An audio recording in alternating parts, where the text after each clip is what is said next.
Which NFC West running back are FFPC drafters selecting way too low? What does the Commanders' rumored interest in a free agent mean for the rest of the rushers? And what are you supposed to do with DeAndre Hopkins in drafts right now, at the moment, if you are drafting in the FFPC? Plus, 8-time FFPC league champion Rich Bilyew sits down with us to discuss the Cowboys tight ends, which Lions running back is a better draft pick than the other, and much more. We've got a great show for you. Dave Terpoli is here. I'm Eric Balkman. Stick around. Your high-stakes fantasy football hour starts now. Under pressure, I've seen greater men than need a lesson. Broadcast live and heard around the world, you are now watching the most entertaining hour of radio on the planet. Welcome to the High Stakes Fantasy Football Hour presented by MyFFPC.com with your hosts Eric Balkman and Farrell Elliott. The High Stakes Fantasy Football Hour is your home for analysis from the best players in the world. And now, because no one else was available, here are Eric Balkman and Farrell Elliott. Solace in the scripture, are we not all our father's sons? I became a man, nobody ever told me what a man was. 1 minute past the top of the hour here on the High Stakes Fantasy Football Hour live on FFPC, YouTube, Twitter, and Facebook. I am your host with not really the most, but you're going to have to put up with me tonight until we get to our guest. I'm Eric Balkman from the RotoViz High Stakes Lowdown, the High Stakes Fantasy Football Show on the Better Sports Network and the FFPC. I want to thank Rob. Greetings and salutations to all the Balkaholics and the Terpeliacs, as I'll put it tonight. Welcome to the latest episode of the High Stakes Fantasy Football Hour. It's presented by MyFFPC.com. My co-host is normally the definitive commissioner of fantasy football, Farrell Elliott. He is actually indisposed tonight working on something for us. So we are fortunate to have longtime FFPC player and social media frenemy, I guess is the best way to put it. You follow him on Twitter at Dave Terp. Welcome in, Dave Terpoli. Dave, how was the vacation this week, man? It was great, man. Colorado's a fun time. I was out there for a wedding and then extended it a little longer with my daughter and wife and her family. Good time. A lot of hiking. Not a big hiker, but we survived. And now we're back home and ready to start drafting. So how old is your daughter, and was this her first big trip outside the home? She is about to be 7 months in a couple days. This is actually her second trip. We were in LA to visit my wife's brother 2 months ago. That was her first trip. So we're not, these short trips are definitely not, it's 5 hours one way and 3.5 hours to Colorado. So she's been on some adventures so far. Yeah, I would say so. It looked like she was having a great time from the pictures I saw you post. She definitely liked the hikes more than I did. Yeah, that's usually true of kids at this point.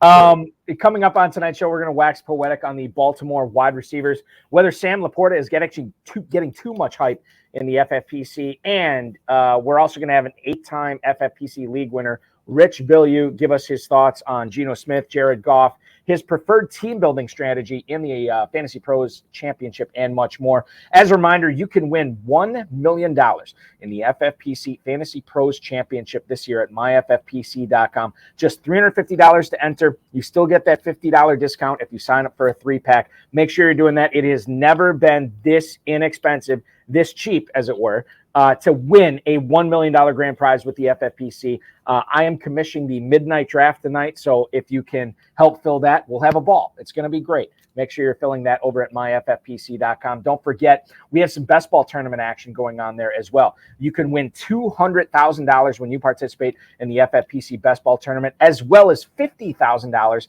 in the FFPC Superflex best ball tournament at myffpc.com. Just $35 will get you into that tournament as well. And don't forget, we are less than...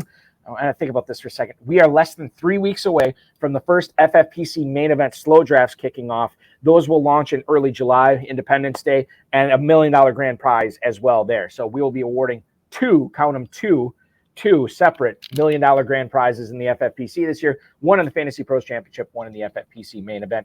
And if you love fantasy football so much, as I'm sure you do, because that's why you're watching this on a Friday night, make sure you are registering for the FFPC Dynasty Startup Leagues at myffpc.com. You can enter for as high as $5,000 or for as little as $100. Dynasty Maidens are going off this weekend. Remember, we've been doing Dynasty at the FFPC for over a decade, or I should say nearly a decade, more than 1,300 leagues leagues, and not a single one has ever folded. So if you're ever nervous about that, joining an FFPC Startup Dynasty League, you don't have to worry about that. That is over at myffpc.com. And if you are just dipping your toes in for the first time, I know a lot of you fantasy pros players are just checking out the FFPC for the first time, maybe checking out this podcast for the first time as well. You can always dip your toes in for $5 in a 12-team league. Plenty of live action, sit-and-go action, slow draft action at myffpc.com. Remember to like, subscribe, comment, share, and get notified on this FFPC YouTube channel. You will get notified every time we go live. And related to that, I'm not going to reveal it yet, but we have a special announcement coming, something that we have never done with the FFPC media before. That is coming up before we sign off tonight. If you want to connect with us on Twitter, at HSFFO or at Eric Balkman, and make sure you're following Dave on Twitter, at Dave Turp. Email the show at highstakesfantasyfootball@gmail.com. I promise you we will get to your emails. I've been slacking on it the last couple of weeks because we've had such great guests. We're going to have a great guest again tonight. But I promise you we'll get to those emails that have been building up in the highstakesfantasyfootball@gmail.com email address. Send your questions in now via Twitter, via email, via the chat room, which we got going on right now with YouTube and Facebook. We'll get to those queries in the fantasy feedback segment coming up later on in the show. Terp, let's get to it here. Cam Akers, let's talk about him. Sean McVay had some interesting comments to say about Cam Akers on SiriusXM this past week. Quote, he's really capitalized on a lot of the momentum he built up toward the latter part of the year. He's going to be a huge part of what we're doing moving forward. Cam is going to be a central figure in this offense. I think he's priming himself to have a great year. He turns 24 this season. He actually had a pretty good end of the season in 2022 after he tore his Achilles prior to the 2021 season. Remember, over the last 6 weeks last year, Cam Akers led the NFL in rushing yards. I'm going to repeat that. Over the last 6 weeks last season, Cam Akers led the NFL in rushing yards with 512. He had 7 runs of more than 10 yards. That was 7th most among the running backs in the NFL in the last month and a half. And obviously, we're on Dalvin Cook watch in Los Angeles. We are in Kareem Hunt watch in Los Angeles. Leonard Fournette, you could actually bring him up, too, as far as Los Angeles. But as it stands right now, Terp, when I look at the ADP data for the Fantasy Pros Championship, shout out to Fantasy Mojo, fantasymojo.com, at Fantasy Mojo on Twitter. Darren Armani, not only the godfather of the Pros versus Joes Challenge, he's the godfather of all the ADP we cite on this show. Cam Akers, running back 23 at the 604. He's going right below Dameon Pierce and Dalvin Cook, who's not on the team right now, right ahead of DeAndre Swift and Rashad White. Our FFPC drafters missing the boat on Cam Akers as running back 23 here in the early 6th round, Terp. 100%. I think he should be going higher. If you look at that offense, I mean, every time you hear these blurbs come out, coaches, they're never going to say anything bad about the player, except for Chase Claypool.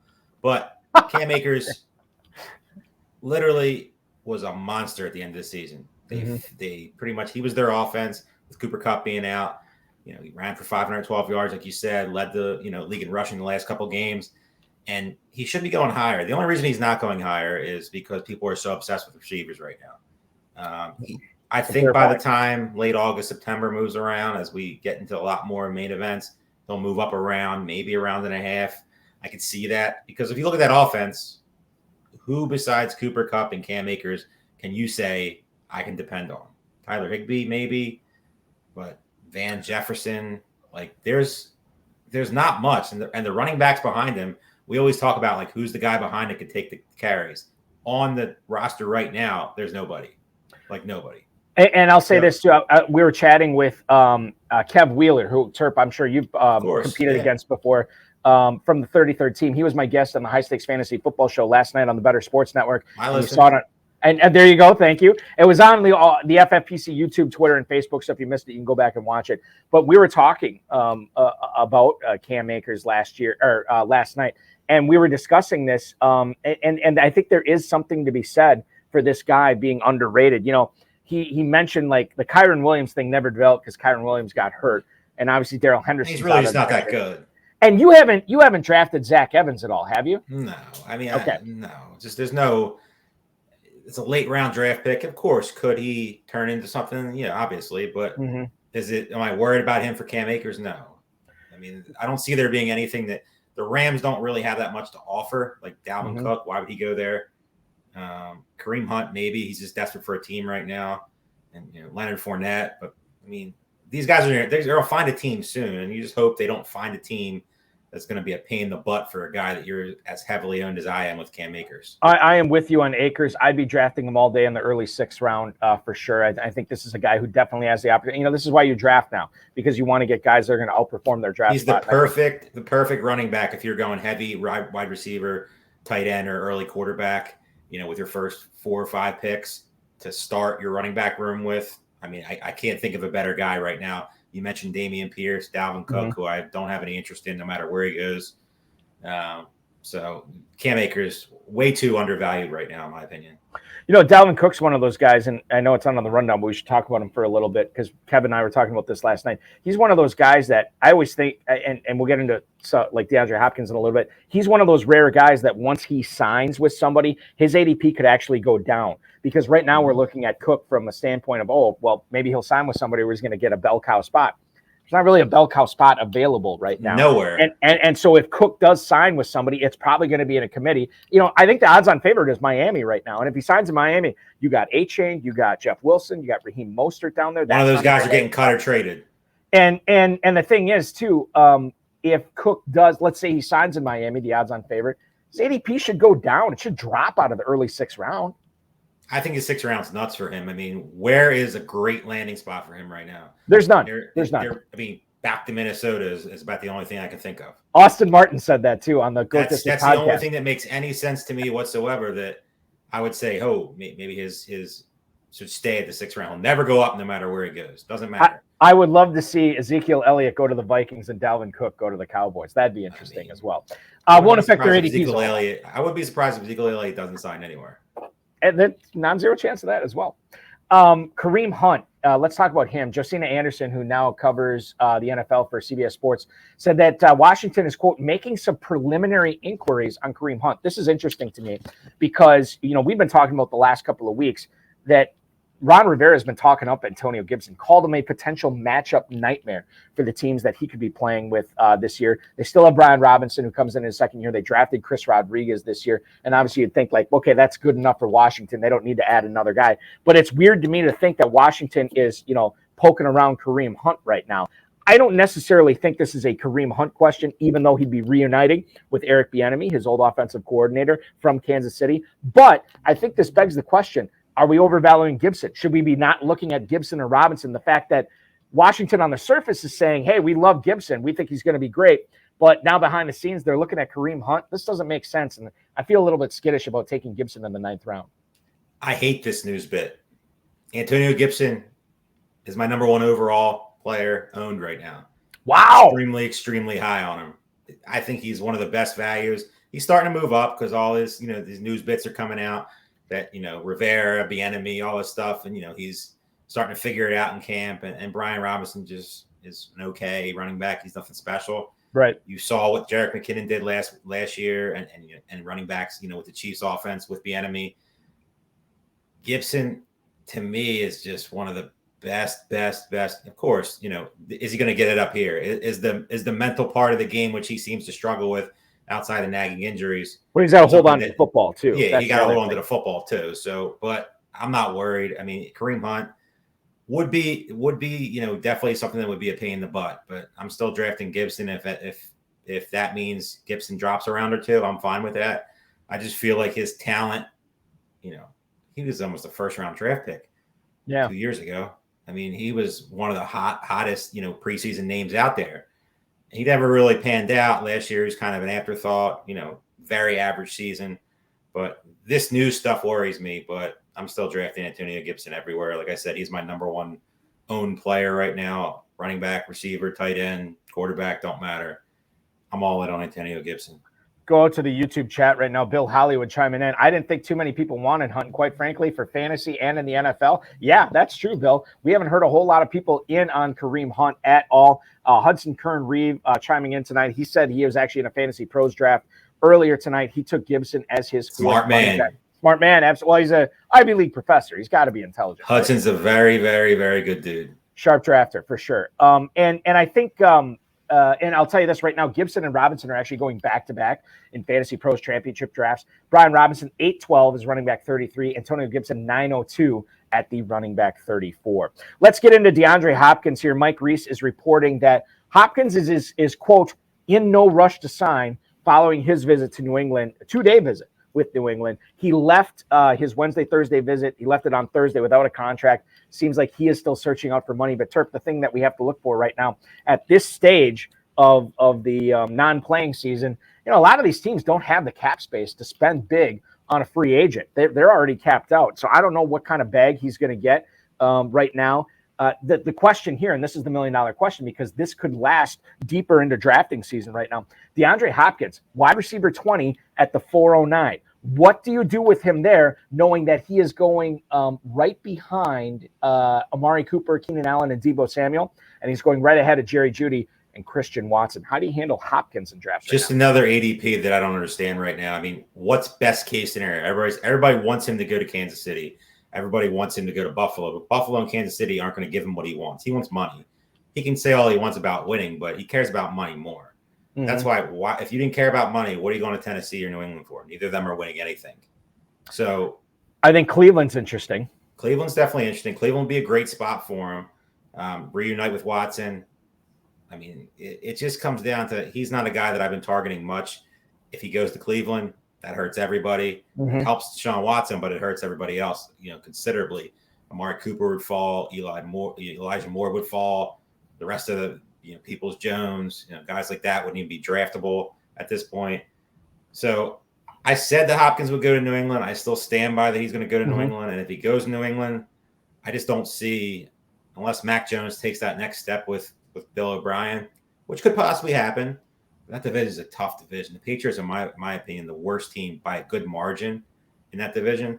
So what's the best case scenario for Hopkins? Are they ever going to be a team that's going to be throwing the ball a ton? I don't see it. Right. He's a guy that I've just been passing. And if he goes to Kansas City, then I'll just draft him more as we get later. But I don't see it happen. I think he's going to go to New England or Tennessee, whoever pays him more. But my guess is still New England.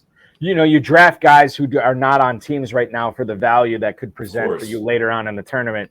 I don't know how much higher he's going to go based on where he's going currently. Kansas City is the only place, in my opinion, that he can go to that he would go up considerably. Would he move a little bit? Buffalo, yeah. Cleveland, maybe. Some wild team, like I couldn't think of anything off the top of my head. Giants. Well, I mean, Houston is a possibility. They do have the money. You can go back to Houston. If you believe in CJ Stroud with some. Well, that's the thing that my belief is in Hopkins. I mean, he was fantasy worthy with Colt McCoy down the stretch last year. So even if it's Stroud, I just think Hopkins is going to gobble up targets wherever he goes. The thing is, I just don't know how much of a value you're getting on Hopkins right now, which is why you want to be drafting players like that. I don't know how much of a value there is there. Terp, let's move on. We got Rich Bilyew waiting in the green room right now, snacking on all the crab rangoon and the hors d'oeuvres I've left out for him. Before we get to him, I want to get your opinion on the Baltimore wide receivers. Officially, Zay Flowers has signed 4 years, $14 million, $7 million plus is fully guaranteed. Lamar Jackson, this is looking great for him. He adds Zay Flowers and Odell Beckham to the Rashad Bateman, J.K. Dobbins, Mark Andrews pass catching room there right now. And Bateman has actually just got a cortisone shot, which I was talking with Kev Wheeler about this last night. He thinks it's a nothing burger. He does not think this is a big deal to get the cortisone shot, but he still is working his way back from injuring his foot last season. Flowers, and this is according to NBC Sports Edge, they think he could be the Ravens' top receiver this year. And I bring this up because wide receiver 48, Rashad Bateman. Wide receiver 49, Zay Flowers. Wide receiver 51, Odell Beckham. They are all going between the 9-10 and the 11-01 right now in Fantasy Pros drafts. They're basically all together, Terp. Who are you putting your chips on for the Ravens receiver to own this year? I would say draft them all. I don't think there's a downside in any of them, especially where they're getting drafted. If I had to pick one, it would be Rashad Bateman. I'm a little bit more worried about the shot than, some are. I like Zay Flowers a ton too. He was a guy that I was very high on coming out of the draft. Odell, I'm starting to come around a little bit on. He was somebody I was off at the beginning, but they paid him a lot of money. So, I mean, you would think somebody like that's going to get plenty of targets. And if he's 75% of what used to be, that's still a pretty good player. Yeah. If I had to bet on anybody, it would be Bateman, but I would draft all three of them and if you're doing a ton of teams, just mix them up as much as possible, but lead with Bateman because I still think he's going to be the biggest target getter out of the whole team. There's as the kids say. There's a comfortability with Lamar Jackson and Rashad Bateman right now. And I think draft Lamar Jackson everywhere. Absolutely, yeah. He is underdrafted right now in drafts. We were talking about this like last night when you look at Lamar Jackson, he was being drafted as the quarterback 7 or 8 when the whole contract thing was up there. Now he has moved up. He's quarterback 5 as of right now. He was quarterback 4 last night, so he's fluctuating a little bit, but he's moved up to the 410. I still think that there is value there. He could be the MVP this year. We will find out as the season goes on. I'll tell you who an MVP of fantasy football is tonight's guest. I want to bring him in right now, ladies and gentlemen. First started playing fantasy football while he was stationed in Okinawa in the Marine Corps back in 2003, and the league he formed there that year, it's still going with all those guys 20 years later. Absolutely. First high-stake draft was in Atlantic City with the WCOF in 2007. And then he's an OG. He's an FFPC OG. Joined the FFPC in 2008, the first year of its existence. He's played every year since. His son actually started playing fantasy football with him in 2003 when he was in high school. And Father's Day weekend, right? This is what we want to bring on. That's how I started. Exactly, yes. 18 the first year of Wyckoff. There you go. With my dad. You can identify with this. Wasn't even supposed to be at the table and still figured out a way in. He got in. Rich and his son both played football. In fact, Rich played in the Marine Corps, played against San Quentin Prison's team. We could have a longest yard scenario on our hands tonight. Loves the game of fantasy football, still learning and trying to get better, but he's gotten pretty good. He's got 8 titles to his name in the FFPC. Please welcome on to the show, Mr. Rich Bilyew. Rich, thank you so much for coming on tonight, man. Wow, Baki, this is truly an honor. It's an honor, and I was just so excited when you guys invited me on. I follow you guys all the time, and I love this game, and I love the FFPC. Of course, I've been with it since it began, and it's just exciting. It's fun, and to listen to you guys and to be here, being able to discuss this with you, it's just real an honor. Thank you. Absolutely. Well, thank you for doing the show. We appreciate that. You got to tell us more when you played against. Were you playing against the inmates at San Quentin Prison when you were in the Marine Corps? So, can you do me a favor though? Can you get that Chiefs? No, come on, Turp. We're not doing that. We're not doing that tonight. Leave it in there, Rich. Go ahead. A Lenny Dawson sign. But so this is a team that I played on. That's awesome. Naval Air Station Hellcats. Yeah, we played San Quentin Prison. We beat the hell out of them. Mm-hmm. It was the prisoners. They came out dressed in black. They looked like the Oakland Raiders. This was up in the Bay Area. So I was at Naval Air Station Alameda. So it was a lot of fun. I was younger. I was bigger and stronger. But there was a big fight on the field. I'll never forget it. No surprise there. So, right. Baki, Turby, I'd just like to give a shout out to my son, Jay. Absolutely. Who, me and him, this has been a father-son thing that has bonded us since, for the last 20 years. He drafts with me when we draft the teams, and we have our procedures that we go through. So I know he's watching. And the Beermeisters, the league we started 20 years ago in Okinawa, a bunch of Marines, my son, some friends. We still have a lot of originals from 20 years, and they come to the house from all over the country. In August, they'll be here again, and it's a ritual that we have. And so I just want to give a shout out to those guys. Absolutely. Well, we appreciate that. And I think what I want to get into, and I was talking with our normal co-host, Farrell Elliott, a few hours ago, and he said, who's on the show tonight? I said, Rich Bilyew, and he is a former Marine. And Farrell said, you don't call him a former Marine. That's right. Once a Marine, always a Marine. So I have to say, I want to say, you are currently a Marine, just not in active service. Now, you're in Quantico right now? We live right outside of Quantico. That's where I retired after 30 years active duty. So we're just right outside Quantico. I mean, you can hear the training going on, the sound of freedom, we call it. So 30 years and another 10 years working as a civilian at Quantico. And then about little over a year ago, I finally retired. Mm-hmm. But I've been involved in some politics. I won't get into that. And I'm working on some campaigns right now. But 20 June, this will be over with. And I'm just going to say goodbye to that. I've had enough of that. And I can concentrate fully on fantasy football this year. And I'm really excited about this year. the players, all the moves, all the coaching changes. It's pretty exciting. And I look for this ADP to be between now and the time the season starts to really dramatically probably make some big swings. So, Rich, against my better judgment, I have our resident Eagles fan on the FFPC podcast media circuit. I have him asking a question about the Cowboys right away. I'll let Terp take it away. Terp, my apologies to you. You got a Chiefs helmet in the thing, and you having me ask a question about a Cowboys. We're not off to a good start here. But anyway, back to the question. Cowboys tight ends. A lot of questions with Dalton Schultz moving on to Houston. Who is the guy that you had to pick, or you want to pick, or the guy you're avoiding? So, hey, Terp, I love that because, this is a tight end premium league. I mean, that's one of the reasons why I really loved it.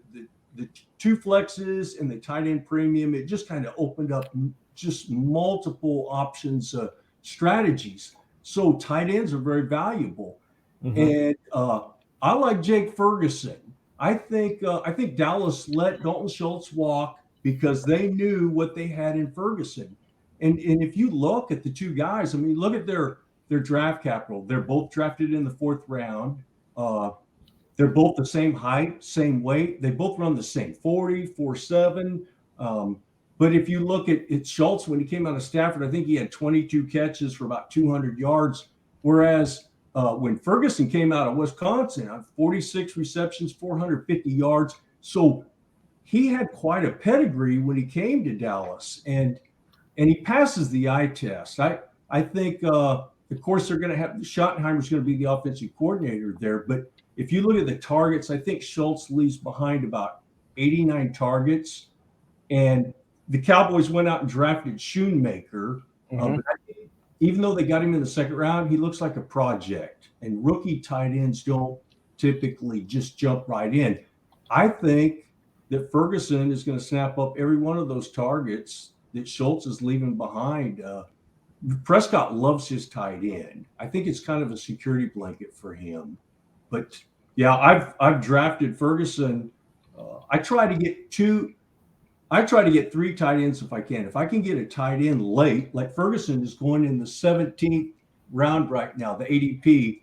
By the way, too, anybody that's not using Fantasy Mojo, it's crazy, brother. They better get over there right away. I can't imagine trying to draft these teams without using current ADP. I mean, that's where it all starts, the ranks and the ADP. But I love Ferguson. Yeah, I'm repping my Badgers gear tonight, obviously. So I'm a Ferguson guy in Dallas this year. And right now, as Rich just pointed out, tight end 28 for Jake Ferguson makes a fantastic tight end 3 in the 17th round, or 15th round. Beg your pardon. This is where he's going right now. And then Schoonmaker not being drafted at all. So I think that's interesting. And he shouldn't be.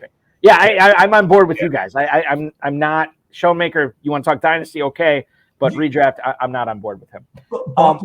You know what? Real quick, too, I would say. I like the Cowboys, the fact they play in a dome. I like passing teams that play in domes, but week 13 and 14 for the FPC playoffs, they have 2 home games back-to-back against Seattle and Philadelphia. They're going to have to score. They're going to be at home. They're going to be rested, indoors. I mean, what's not to like? The only thing that would concern me is Mike McCarthy and Brian Schottenheimer, right?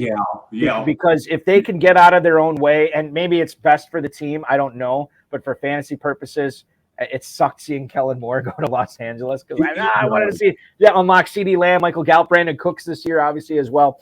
We shall see on that. I want to keep talking with tight ends with you, Rich.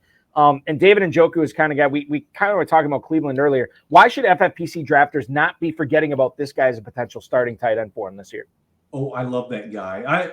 I see him as a tight end 1 that you can get around that 7, 8th round, somewhere in there, instead of really spending a lot on the guys before him. I think you're going to get the same thing. The guy's a freak.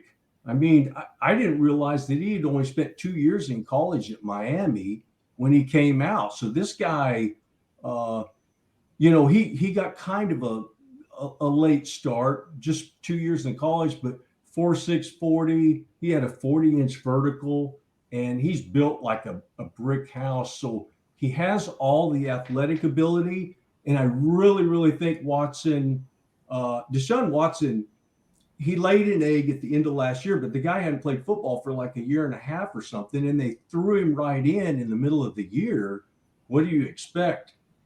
There's a lot of good reports out of camp, and I try to do a lot of research. I'm all on Twitter all the time. I'm checking the OTAs. I'm trying to see actual video footage for myself, and I think Njoku, I think he finished number 9 in the FFPC last year already. So I don't see him going down. I see him only going up. So Njoku, where he's going, is a tight end 1, and then you kind of follow that up with a solid tight end 2. I'd take that any day over spending a third round. Well, I like Hawkinson in the third, but some of these guys, George Kittle scares me. They don't call him George Brittle for nothing.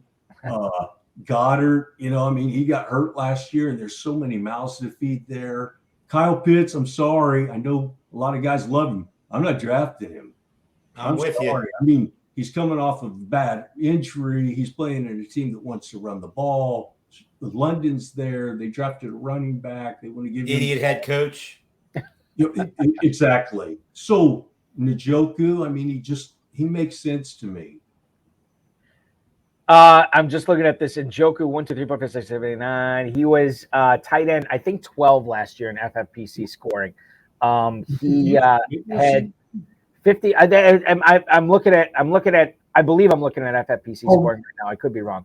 But tight end 12 is what I show him at. 54 catches, 586 yards, 3 receiving touchdowns. To your point, Rich, this is a guy who had to put up with Jacoby Brissett and a shell of himself, Deshaun Watson. So there's plenty of room for improvement there. Bucky, and to follow the money, they gave this guy over $56 million. A ton. Absolutely. They gave him $56 million a block. I mean, if they did, then that's crazy. But that's a lot of money, and I think they feel like they have to get something out of him, and they will. We talk about tight ends being undervalued. Mike Gesicki, New England.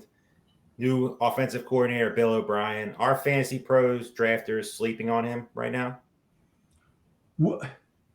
Well, right now, I'm looking at the latest ADP from Fantasy Mojo, and I've drafted Gesicki myself on several teams where I'm 3 tight ends deep. I like to get tight ends late in the late rounds as a dart throw, because some of them, especially the guys that have a high ceiling. So I've been drafting Gesicki, but I got him in the rounds like 15, 17. Now I see he's creeped all the way up to around, I think, Baki, around 13. Yep, 13. Yep. That kind of scares me, but also if I look at it, it's almost like a tier break there. The guys that come after him, maybe it is a good deal. He's got a big catch radius. He's got soft hands. They gave him a lot of money too. I think about $4 or $5 million for a year. And the Jonnu Smith experiment failed. Mac Jones, NFL, not for long. I don't think he's a starting quarterback for long in the NFL. I think he needs a guy that's a big rangy target that's going to be running over the middle that he can see and that he can get the ball to.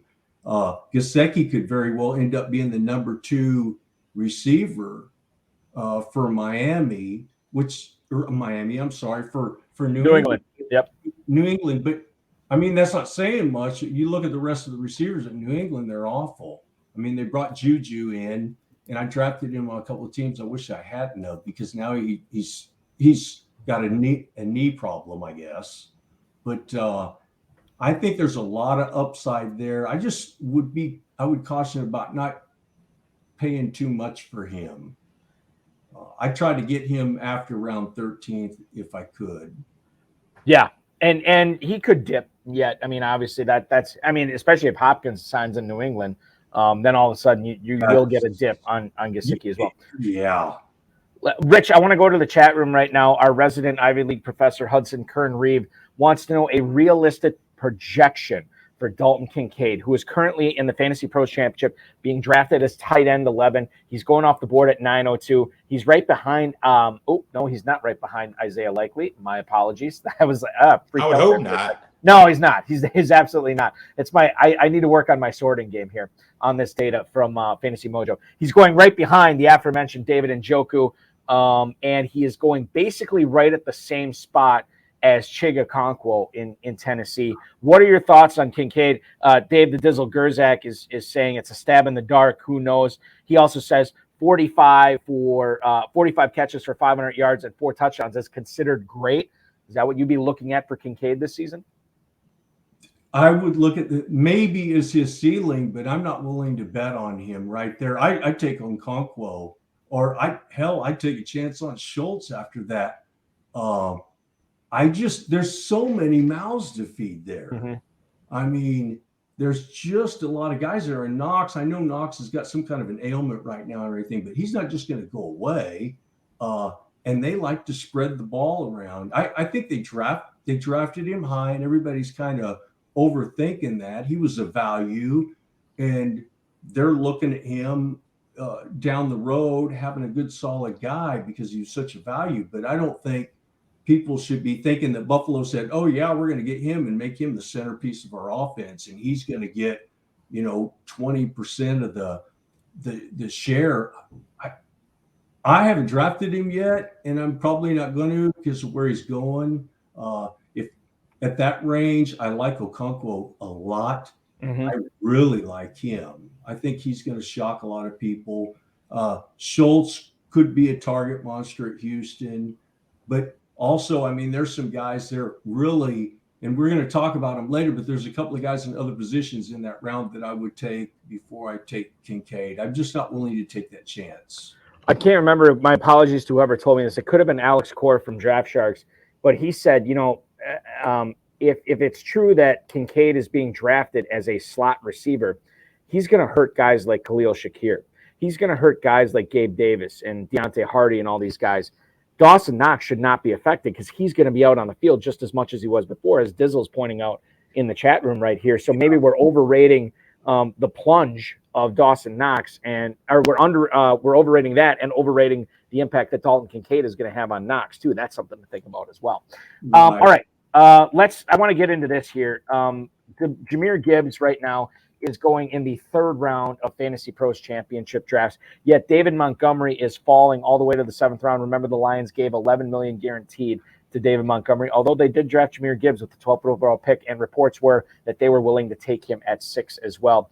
Rich, would you rather draft Jahmyr Gibbs in the 3rd as far as Lions running back goes, or is David Montgomery in the 7th actually a better bang for your buck? Gosh, I hate that's a tough question. Is a have to choose one or the other because right now I don't have any Gibbs. I don't have any shares of Gibbs in the teams that I've drafted. But I think he's a really, really exciting player, and I want to draft him. But if I do, I want to get him at the end of the 3rd round because there's guys I like better than him, and he seems to be creeping up round 3, closer to that 2-3 turn. And the further he goes to the left on that round 3, the less I like him. Now Montgomery, I have I think 3 shares of him already. I love the guy. He's relatively young. And you know what? When you go back and look at his stats, he doesn't have a lot of wear and tear on him. They didn't give him the ball a lot. And he is pretty tough. He's missed a few games in the 3-4 years, but he's played through some injuries. He's got good hands. He's a tough runner. I think he's better than Jamal Williams. And I think he languished with the Bears and these sorry offenses and bad coaching and inclement weather. Whereas Jamal Williams, he's with the Packers and Aaron Rodgers. Then he goes over to Detroit, has a great line. I think Montgomery is going to do better than Williams did at Detroit. Now, is he going to have 17, 15 touchdowns? No. But I think he's going to score a lot. He's going to catch the ball. The only thing that worries me, of course, I have 3 shares of him right now, but I noticed that he left training camp the other day with a lower leg injury. And I've been trying to see if there's any hints of what that is. I hope it's nothing serious. There hasn't been many. I'm going to try to answer the question. I'm going to try to get Gibbs at least on one team. Right now, I'm working on diversifying my team. If I had to take a choice, I would take Montgomery still in the 7th round as my RB3. But just going back to the diversity thing too, last year I made a mistake. I did a lot of the football guys, now FPC, the Fantasy Players Championship. I did a lot of drafts, and it seemed like I just kept landing in the same spot, and I just kept drafting the same guys, like Mike Williams and Keenan Allen, and it ended up killing me because of the injuries and the things that happened. So this year, it's been kind of funny. I've been drafting in the front end and the back end. I haven't been in the middle yet, but I've been able to diversify my teams and not make that mistake. And you think after all these years, you learn, we're constantly learning, but sometimes you think you're too smart. You got to step back from it. Even after 20 years of drafting, you got to step back, exercise some introspection and kind of go, hey, am I just following the herd thing? Is crowd think kind of guiding me here? And so this year I'm just trying to diversify all my teams as much as I can. Let me ask you this, Rich, and this comes from the Dizzle in the chat room right now. He said, forget Gibbs versus Montgomery. Who would you rather take? Gibbs in the 3rd round? That's easy. Oh my gosh. Bijan Robinson at the 108. Dave, thanks for that. Hey, that's easy. I'm taking Gibbs in the 3rd. I know everybody. Thank you. And I know they love it, but look, I've already made up my mind now. One draft, I did take McCaffrey in the 1st round, but the way I look at the ADP right now, you got to take a wide receiver in the 1st round, or unless you get Kelsey, you got to take a wide receiver. They're great wide receivers, and there's a lot of great running backs this year in round 2. If you want it at the end, round 3, round all the way to round 5. Heck, you can get a good RB2 in round 6. Yep. Yes, you can. Yes. And why would I want to grab one of those guys? And how many times over the years have we been burned by 1st round running backs that were sure things? Mm-hmm. I just drafted a team. I got my first share of Algier kind of late. I thought, you know what? Talk about a great, and I'm not a handcuff guy, but that kid, I mean, he runs hard. He can catch the ball. He's going to be backing up Robinson. Robinson's a rookie. I mean, the answer to that is I would take Gibbs. Rich, let me ask you this. I want to go back to the YouTube chat. Do you play Dynasty Fantasy Football or no? No, I don't. I saw that. And it's just after all these years, you'd think I would. Well, you're busy. You're busy winning all these Fantasy Pros drafts, obviously. So I get it. Yeah. Go ahead. Just a little story, and I know you guys don't have too much time, but I got to tell you. So in our league too, we got this guy, Bama. Hey, Bama, shout out to you. It's always every year he makes it, but he just misses it by that much. And I hate to do this, but I've had a bunch of those in the FFPC over the years, and I just got to relate this one story. So in 2011, I missed a main event championship by less than 2 points. It was the year. Look, it was the year I had Bailey as my kicker, and Garrett iced Bailey. Oh. And when he came back out, he missed a kick, and I lost the championship, main event championship by less than 2 points. But here's the kicker. The game before that, I had Brady, and he threw a touchdown to Gronk, a 2-yard touchdown. And about an hour later, I looked, and the touchdown was gone. They changed it to a lateral. And you guys, don't laugh at me, but I did a letter, and I found the statistics, the people that do statistics for the NFL, and I faxed them a letter and said, hey, I looked at this, and I think you guys need to change this to lateral. I tried to reference that Buffalo, Tennessee return. Remember the Kevin Dyson. Change it, and I lost. But there's been a lot of missed it by that much championships too. You never forget those. No, those are the ones you always remember. So let me ask you this. Let's avoid it from Dynasty. but JJ in the YouTube chat right now, he wants to know where we're ranking Garrett Wilson for redraft. And I'll tell you right now, Rich, I don't know how you fall in on this, but right now, Fantasy Pros Championship drafters are taking him on average as wide receiver 9 behind the Browns, AJ and Amon-Ra, or St. Brown, I guess, as it were. And then right ahead of Devontae Adams and Jalen Waddle. Wide receiver 9 feel right to you? It does. I just had a chance to take him at 211 in the league. We just drafted a team, and I took Amon-Ra instead. I love Amon-Ra, and it was my first year of him. And but I like Garrett Wilson. My son doesn't feel comfortable with him, but the guy, I mean, he's just too talented. His athleticism is off the charts, and I know Rodgers is going to get the ball to him. I really like him. I think that's a good spot for him, and I'm hoping that I can land him on one of my teams. Another running back that was really, really not popular last year, but literally broke the fantasy football scale. Josh Jacobs has not signed his franchise tag yet. Is Zamir White, 16th round right now, ADP, a guy you're targeting? Oh, hell yeah. So I think I have White on 3 teams already. And because you can get him late, and this whole thing with Jacobs that's going on, I'm pretty sure Jacobs is going to come. He'll play. I mean, he's not going to pay. What choice does he have? None. You know, he's going to play. But here's what I'm looking at. That guy, McDaniel, I can't stand him. I probably shouldn't say that. Another idiot. He's an idiot. He ran him into the ground last year, 340-something carries. He touched the ball almost 400 times. And you don't do that to a guy if you see him as part of your future. I mean, he literally drove him into the ground. And I'm thinking it's because, well, he wants him gone. I think McDaniels is a control freak, and he got rid of Carr. I think he wants to get rid of everybody was there. And so I'm not so sure, even when Jacobs comes back, that A, he might be wore out and need a break. B, McDaniels wants White in there. And he's a good kid. Check him out. I mean, he's a good citizen. He was a captain of his team his senior year there at Georgia.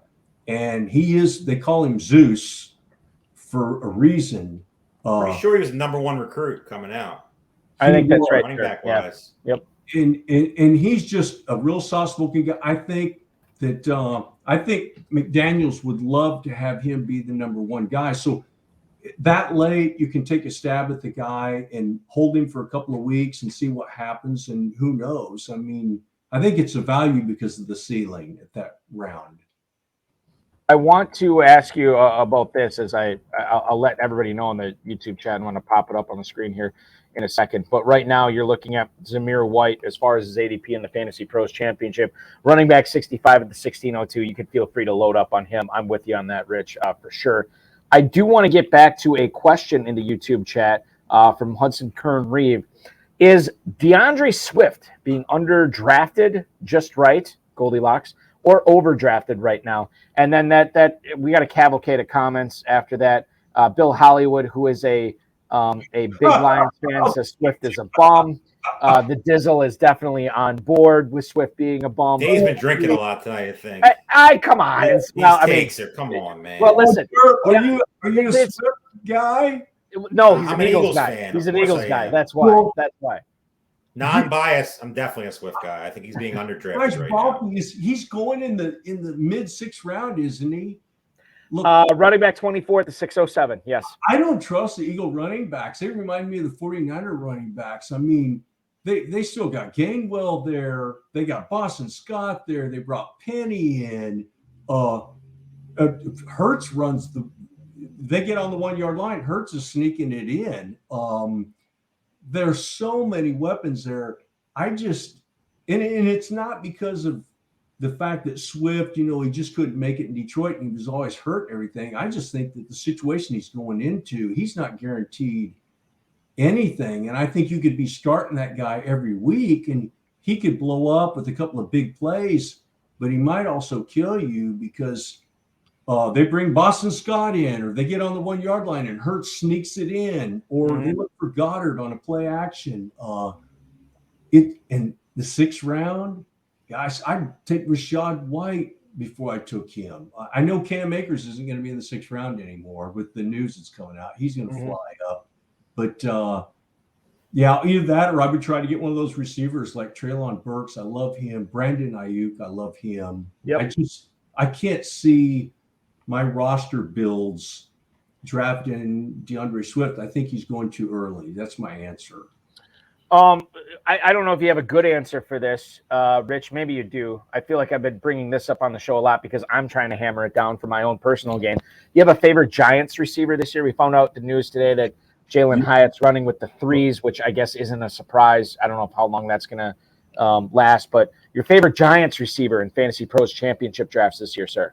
So don't laugh at me, Trip. Don't laugh. But I love Darius Slayton. But I mean, you can get him in the 18th round. Absolutely, you can. And that's where I've been getting him. I think a lot of people forget when Slayton came in 2019, he came in with Daniel Jones. They came in together. So they have a relationship. And if you go and check it on YouTube, Slayton loves him some Daniel Jones. And Slayton is like a 4.3 burner. That guy is fast, and he's not one of these skinny burners. He's about 6'1", 6 feet, 190-something pounds. So he's not one of these frail, like one of these other guys. And when I think his rookie year, he had 700 yards and 7 touchdowns. And everybody the next year was all hot and bothered, and they'd steamed him up, and they were really drafting him early. And then he kind of had some things happen, and the Giants kind of imploded. I think Garrett was there, but they brought him back. And if you look at the receivers there, Paris Campbell, Wan'Dale Robinson. I'm sorry, I have a little recency bias. They burned me last year. I'm with you. They're just guys. And Robinson's coming off of a bad injury. Campbell, the Colts let him go. That should say something about it. Right. He's just not going to do it. Now, a lot of people like Hodgins, and at first I did too. But if you look at him, I mean, I think he got drafted in the 6th round by Buffalo, and Buffalo ended up letting him go. He ended up at the Giants when virtually everybody in the receiver room was hurt. So who are they going to throw the ball to? Oh, and Bellinger was hurt. Yeah. Hodgins, a big kid, I think he had 5 or 6 touchdowns. But here's the thing, Darren Waller's coming in there, and I love Darren Waller. And Darren Waller's going to be that red zone target, and he's going to be running those routes that they were throwing to Hodgins. And I just think if you're going to draft a guy in round 18 or 17, take a shot at Darius Slayton. And look at the ceiling. If him and Daniel Jones, and I think they really have a thing, and I love Daniel Jones. I'm drafting him too. I mean, that guy's got an arm. That ball comes out of his hand. He's better than people think. He ran for over 700 yards last year. I mean, what's not to like? I think that team's going to be very much improved, and I like Darius Slayton. A lot of upside. Jones, by the way, Terp's going to ask you about the Rams in a second. Daniel Jones, quarterback 13 at the 1209. I can definitely get in business with a player like that, given how he uses his legs to get fantasy points as well. Go ahead, Terp. Cooper Kupp, obviously the hottest target coming from the Rams. Is there any other receiver that excites you, or are you pretty much just Cooper Kupp or bust? Well, again, I like these late round guys. And before I tell you who I like, when people are playing these leagues, especially the main event, when you're paying that much money, and I'm in the Fantasy Pros Championship, same thing. You should be planning. I mean, in the Marine Corps, we say hope is not a plan. And we also say that no plan survives initial contact with the enemy. So I like to plan and have a plan A and a plan B. I plan all the way down to round 20. I'm looking at ADP, and I'm not just once I hit a certain round, some guys maybe they're just going to go, okay, and they're looking in the player list and drafting guys. I'm looking at guys, and I'm analyzing them all the way down to the end. And I like Van Jefferson. great kid. Comes from a great pedigree. I think his dad was Sean Jefferson. Sean Jefferson. Yep. Great pedigree. He played on a bad Florida team, but he still had good stats. He's very, very fast. His first or second year, he put up some really good stats and had a lot of touchdowns. So he had 2 knee surgeries, and the second one was in August of last year, yet he was still able to come back and play late in the year and put up some pretty good numbers. And he's been working in the offseason with Matt Stafford. So you got Matt Stafford coming back healthy, him and Van Jefferson working out together in the offseason. Kupp is going to demand a lot of attention over there. There's nobody else. You got Tutu there. He's a one-trick pony. You've got that kid Skornick or whatever, and I think he just had some surgery. So, of course, Higbee, but I think Van Jefferson, for where you can get him, again, in the late rounds, if you don't want to take a tight end 3 or take a stab at Darius Slayton, take a shot at Van Jefferson and see what happens. And you could end up with, if he's the number 2 there and they throw the ball a lot and he's getting downfield deep, you're going to have a real value there. I want to get to a couple of emails here for you, Rich, from some of the listeners, and we'll go through these semi-fast, or however long it takes you to answer them. That's totally cool. Don in Cuyahoga Falls, Ohio. After what we saw last year, is it wrong to sleep on Geno Smith and Jared Goff in FFPC drafts again this season? Thank you for the email, Don in Cuyahoga Falls, Ohio. I will tell you this. I invested in Matthew Stafford way too much last year as my only quarterback, and thank God for Geno Smith. Thank God for Jared Goff, because I picked those guys up off the waiver wire after Stafford and Prescott was the other guy I was way too in, because Prescott went down early and I ended up picking up those guys, and they saved a lot of my seasons last year. And yet these guys, Rich, when I look at the Fantasy Pros ADP right now in Fantasy Mojo, they're going late again. You're looking at, let's see here, Jared Goff is quarterback 18, Geno Smith is quarterback 15 in the 13th and 14th rounds. I think people are sleeping on him again, aren't they? Oh, they sure are. So you guys have been doing this for a long time, but I was a long time ago. I was a Lou Tranquilli disciple, and it was always I worked for BFD. That's true. Yes. Hey, push a Love Lou. Push a quarterback, and I guess I'm a boomer, but I think today, particularly when I look at these ADPs now and these draft boards, I love Geno and I love Goff. And you look at Geno, you look at the weapons, and then they added JSN. I mean, and Walker, and I think the offense has just gotten more powerful. It's gotten better. I like their playoff schedule, week 13 and 14. And Detroit, I love those guys. I mean, with that line and playing in a dome, and with the weapons that Goff has, I mean, he's going to get Williams back in week 7. He's got Amon Ra. They got that kid Laporte at tight end. They can throw the ball. They're going to give the ball to Gibbs. He's going to be catching passes.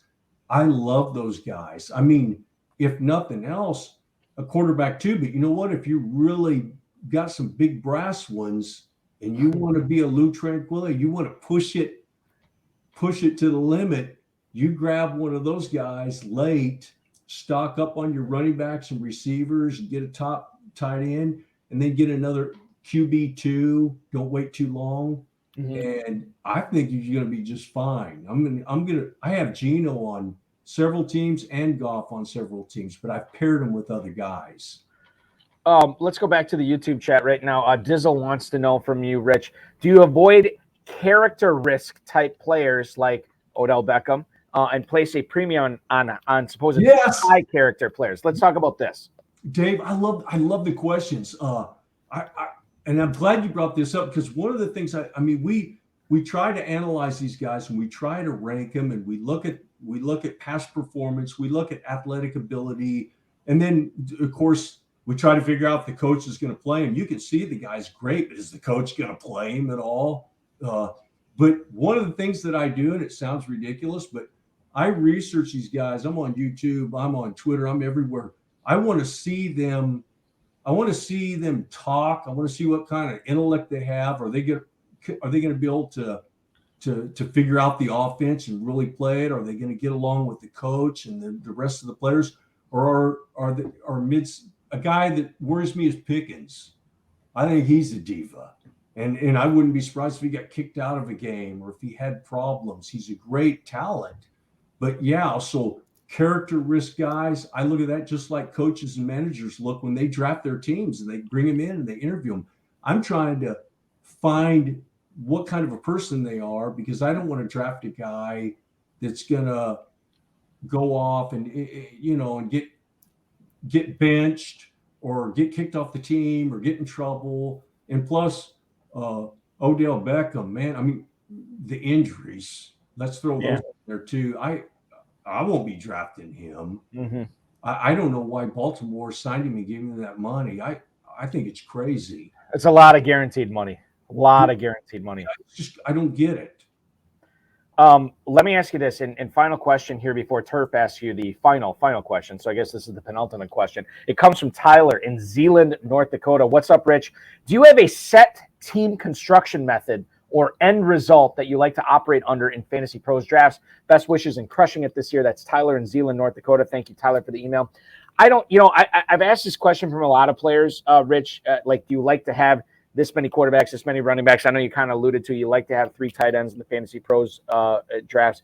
Do you have a construction method? Do you let the draft come to you? Do you like to have a certain number at a position at a certain point in the draft? How do you sort of formulate this this type of thing? Or do you not formulate it at all before you're drafting in the Fantasy Pros Championship? Oh, I absolutely do. Again, hope is not a plan. And that's a great question. I love, to me, the work and putting together the possibilities is half the fun of a draft. That's why I like to try to get my draft position as early as I can. Lately, I haven't been able to get that in some of these leagues, but that's why I war game constantly.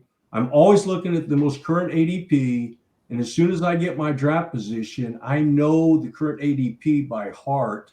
I'm looking at it, and I can immediately narrow down the scope of players that I'm gonna be able to get, and I can just focus on them, and then I can just start rearranging and trying to assemble until I can assemble the best collection of guys possible in my mind. So the answer to the question is, I have a plan A, a plan B, a plan C. Mm-hmm. Again, no plan survives initial contact with the enemy. Baki, I don't know if you remember last year, some of the football guys drafts that we did, there was a guy that would draft like 10 running backs in a row and 6 tight ends. And the first time that happened in one of the drafts, I was like, is he going to keep going? What I'm trying to say is, be ready. You can have a plan and you can construct something by the ADP that you want to get and assemble what you think is the best, but be ready to adjust. The last team I just drafted a couple of days ago, Josh Jacobs fell to me at 311, and I didn't plan on Josh Jacobs falling to me at 311. I was like, well, damn, okay, I guess I'll take him. I mean, I've been avoiding him because of the contract stuff, and I've been picking up Samir White. But again, I absolutely plan. Usually what I'll try and do is I'll start somewhere in the middle of the draft, and I'll pick some key guys that I like, and I'll build out from that. And just based on where I'm drafting at, I'll try and get the best collection of guys that I can. I believe in depth, and I believe in balance. The guys that like to piss yellow and all that, I mean, I'll adventure a little bit into that. But what's been successful for me is when I start out and have a running back and a good receiver. So as the draft changes, it's easy for me to adjust. But if you just jump in and go running back, receiver, the next thing you know, later on in the draft, you put yourself in a corner and you're taking less value because, oh, damn, I need a running back or I need a receiver. So you're picking some garbage when there's better value out there because of the way you've gone. So I like the balance approach. Let me ask you this, well, no, not let me ask you. I'll tell you this. The guy, and there's probably more than a few, but the guy who would draft all these running backs in a row, we had him on this show Farrell and I did about 2 years ago, 2 years and a month ago, the May 21st episode in 2021. His name's Jeff Zedlar, and he will draft, double-digit running backs in a row. And he explained sort of the method to his madness. I know it got it was polarizing on Twitter. There's a lot of people that said, oh, this guy's onto something. There's a lot of people that said this guy's insane. But he does have almost 10 titles to his name, so he has been able to do it to a certain amount of success. Go aherad, Rich. No, I tried. I was like, what is he doing? What's he figuring? I think is he I've been in drafts with him too. I don't understand. I'm like, is he playing the deny game? Like, okay, if I get them all, nobody else has them. So, but it was hard to wrap my head around. He never stops either. There's no pause button. He'll take 6, 7 in a row. Oh yeah, 8 in a row, and he doesn't care at all. The first time it happened, Terp, I was like, what the hell? So then every other draft I did, as soon as it started, I'd smell. I go, that's him. Yeah. And I'm looking in the draft room, and I'm thinking, do they know? They You better have to adjust a little bit. Yeah. And I'll say this, and I can't. I'd have to go back and listen to it. But he explained it from not a philosophical standpoint, but a game theory standpoint of why he felt he needed the reason to do this, or why he felt that he needed to do this in order to be successful and give him his best chance. I'll be honest with you. I don't want to break it down now. We don't have the time, but you go back in the archives, May 21st, 2021, Jeff Zedlar. That's who you want to listen to. Terp, let's, Rich has been very gracious with his time. Let's give him one last question. We always ask this question: which player are you fading, and which player are you drafting in all your drafts? So some people are going to get mad at me for this, but I'm fading DJ Moore. Where he's going at, I know he's talented and all, but I just can't. I'm sorry. He's put together some good years at Carolina with some bad teams, but he's one of those guys. You know him. We've done this before. You just keep waiting. Oh, the promised land, the promised land. Well, he's going from Carolina to Chicago, and they were last in pass attempts last year, and the weather gets kind of crappy there. Like, they really burned me last year. I think the first 2 games they played in the 40-mile-an-hour winds, all the skill position players didn't do anything. So he's got bad weather, a quarterback that, they're not going to throw the ball that much. They may throw a little bit more. Mm-hmm. So what are you hoping for? Are you just hoping for play action bombs, and every now and then he gets – I'm just not willing to do that early in the 5th round. After him, I love Chris Godwin. I like Deontay Johnson. Christian Kirk, love him. There's just so many other guys that I'd rather take before him. I just won't be drafting DJ Moore. I'm fading him. The one guy that I really like, and we kind of started getting into it earlier, and I know this is kind of dumb, but I'm talking about a guy that's I've been getting in the 10th round that is creeping up, and that's Zay Flowers. I know we probably should be talking about guys in higher rounds, but that's okay. No, any round, man. Well, there's so many good players. I wanted to pick a guy that I really feel strongly about, and I love Zay Flowers. I think Monken, what he did where he was at as far as taking players and scheming around the players. And they bring this kid in first round, and he's a 4.4 burner, and he weighs about 189, I think, but he's still pretty solid. And I watched him, and he was at Boston College. They had a crappy team. I think they won like 3 games, but he still had a really good year, and he can also score. For a guy that size, he's a good red zone guy. He high points the ball. And I think you got Bateman out. Terp, I know you love Bateman, but cortisone shots and I love them all. Beckham. And I'm thinking, hey, I think a lot of people they know the Ravens is a run team, and they can't wrap their head around the idea that they're going to throw the ball. I think they're going to throw the ball. Not like Tampa Bay with Brady, but they're going to throw the ball. And I see this kid catching passes, bubble screens, running jet sweeps. I think as the year goes on, and you get him in the 9th, 10th round as your number 5 wide receiver, that's the guy I'm targeting. Rich, can I ask you, do you have a public Twitter? Do you tweet, or are you just snooping on what everybody else is tweeting? No, I have a Twitter account, but it's not a public Twitter account.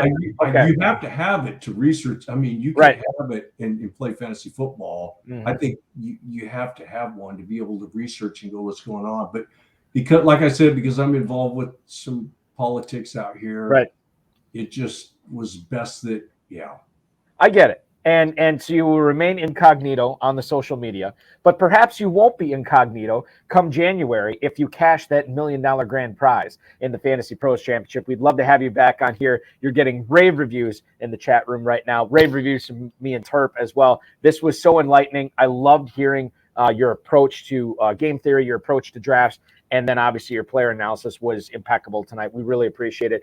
Good luck in all your drafts this season. And hopefully we do this again soon, Rich. And thank you not only for your patronage of the FFPC, but your service in the military as well. We thank you for that. Absolutely. Thank you. Love you guys. Love the FFPC. Thank you so much for having me on. It was an honor. You got it. Rich Bilyew, ladies and gentlemen, the 8-time FFPC league champion joining us tonight. And once again, I lied at the top of the show. I said we get to the emails. We don't have time because Rich was so awesome. So there's nothing I can do about that except for tell you to tune in next Friday. Terp, we will continue to follow you on Twitter at Dave Terp. We have a special announcement coming up that I'm going to let you go first. I'm going to make it at the end of the show, but I think we'll be seeing a lot more of you here in the FFPC media channel. 1,000%. Absolutely. Appreciate it, dude. Glad you enjoyed your vacation. We'll talk again real soon. Have a good one, brother. Dave Terpoli, my co-host with the mostest tonight.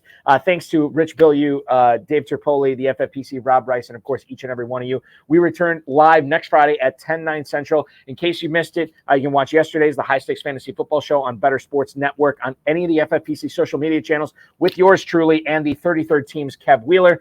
This coming Thursday at 7/6 Central, you can watch live. It's going to be me and Billy Muzio, so that's going to be a lot of fun as well. Win $1 million in the Fantasy Pros Championship, just the $350 entry fee at myffpc.com. I was going to tell you to join the midnight draft. I just checked, it's filled. So thank you to the FFPC squad for filling that draft. That's going to be a lot of fun. That goes off in about 40 plus minutes.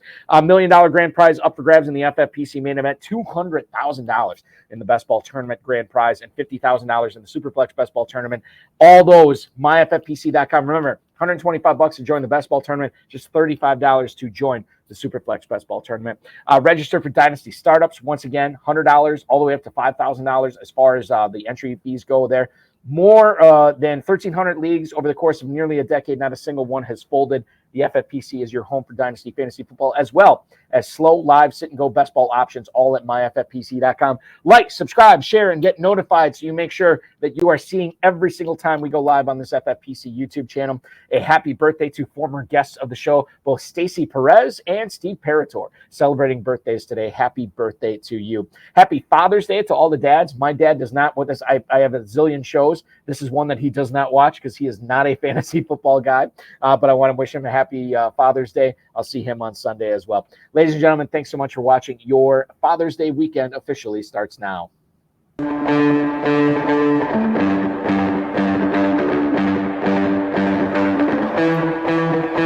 This has been another episode of the High Stakes Fantasy Football Hour presented by myffpc.com.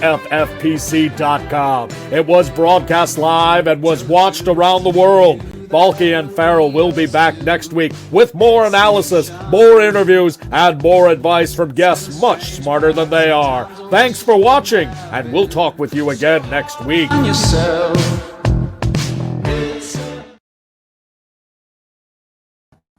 Oh, you thought I forgot about that special announcement I teased at the start of the show. Thanks for tuning in this late, ladies and gentlemen. The announcement that I want to give is we are doing live draft coverage like no year other here on the FFPC YouTube, Twitter, and Facebook social media spaces. We will be covering live Fantasy Pros drafts each and every Tuesday night. Now, they'll be at different times on Tuesdays, but every Tuesday night, you can bet that we will be covering starting this Tuesday, we'll be covering a live Fantasy Pros Championship. We're going to try to get in some of the drafters onto the program as well to get their thoughts. You can actually watch these drafts. And if you think you can do better than them, myffpc.com is where to go for that as well. So that starts this Tuesday. It's going to be a rotating host thing. Sometimes it'll be me and Aiden LaCourie. Sometimes it'll be Aiden LaCourie and Dave Terpoli. Sometimes it's going to be in Terp. It's gonna vary. But every Tuesday now throughout the rest of the drafting season, we will be going live on Tuesday. And by the way, for the high stakes lowdown, which normally goes live on Tuesdays, if we can't do it Tuesday nights, we will do it Wednesday nights. So we will make sure that we are not giving short shrift to that as well. So you'll get all the analysis from all the people with the most skin in the game here at the FFPC. Once again, happy Father's Day, everybody. Thanks so much for watching an extended episode of the High Stakes Fantasy Football Hour. Farrell and I will talk with you again next Friday night at 10/9 Central.